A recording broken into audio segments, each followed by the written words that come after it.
霍华德本以为$1亿已经是天文数字了，自己开出这个价码，完全足够体现诚意。可他哪能想到，人家海伦娜听完这个报价，连谈价都懒得谈了，转身就要走。他刚感觉到切实的药效，1/10都有如此效果，一整颗服下必然能让自己恢复如初，所以哪能放弃这个千载难逢的好机会。于是他连忙喊道：女皇陛下，有什么事请我们都好商量。可你转身就走，这是为什么呢？海伦娜淡淡道：罗斯柴尔德先生，我素来不喜欢跟拎不清的人谈合作，在霍华德先生看来，自己的健康只值$1亿，那恕我直言，我跟你还有什么好聊的呢？我海伦娜跟你比起来，虽然没什么钱，但在我看来，我自己的健康肯定也不只是这么点钱能衡量吧。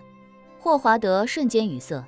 他没想到海伦娜会把定价的问题上升到身价上来。瞧这意思，钱多的就得多花钱才合理了。自己万亿身价，这还怎么聊？难道直接给他3-5千亿？这时海伦娜想起什么，又道：哦对了，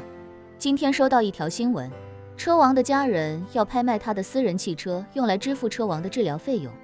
据说车王昏迷这些年以来，家里已经为他支付了数亿欧元的治疗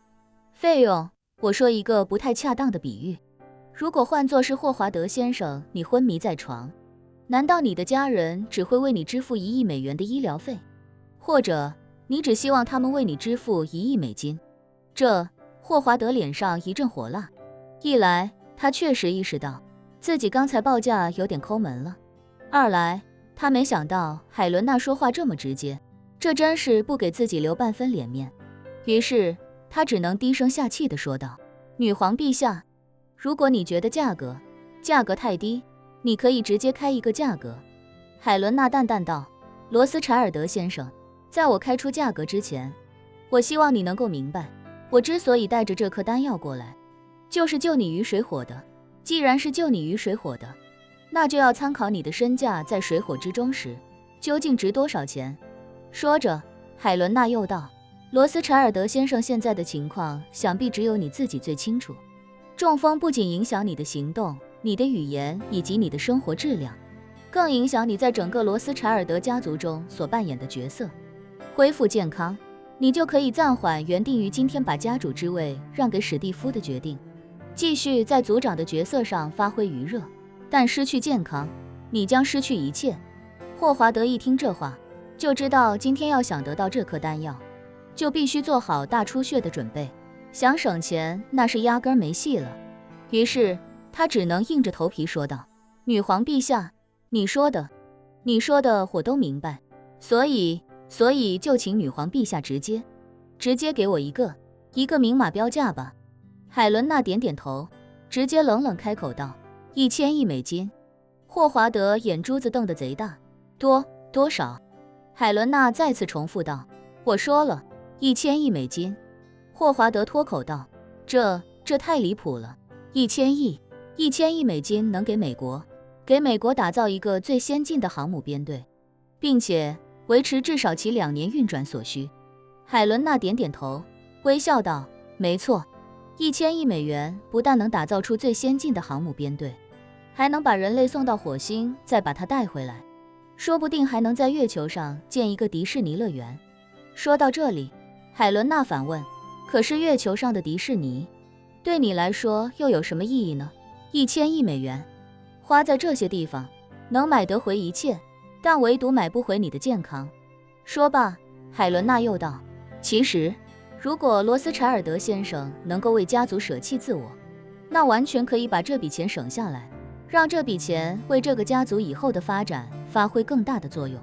到那个时候，说不定你的后代会为你建一座纪念碑来纪念你。霍华德一阵肝疼，一边捂着腹部，一边摆手说道：别说了，既然是做交易，你能开价，那我就能砍价。那我来说一个一步到位的价格。说罢，他伸出5根手指，坚定不移地说道：$500亿，不能再多了，再多的话，我就算身体恢复了健康，心里也会抑郁。一想到就这么花费几百上千亿美金，我怕我的晚年生活不会幸福。动辄几百上千亿美金，只为买一颗弹药，霍华德是真的肉疼。有些人没钱也穷大方，但有些人有钱了反而愈发小气。有的人认为千金难买是健康，有的人觉得健康过分贵的时候，干脆就他妈不要了。霍华德心里这种念头可以说是一半一半，半真半假。假的是他其实特别渴望恢复健康，毕竟英明一世，最后中风成这副模样，落差实在太大。但真的是他真的不能接受花1000亿美金来买健康。他妈的中风也死不了，躺床上和活蹦乱跳相比，后者得多花1000亿美金。这种时候他禁不住会想，躺床上起码还能省下1000亿。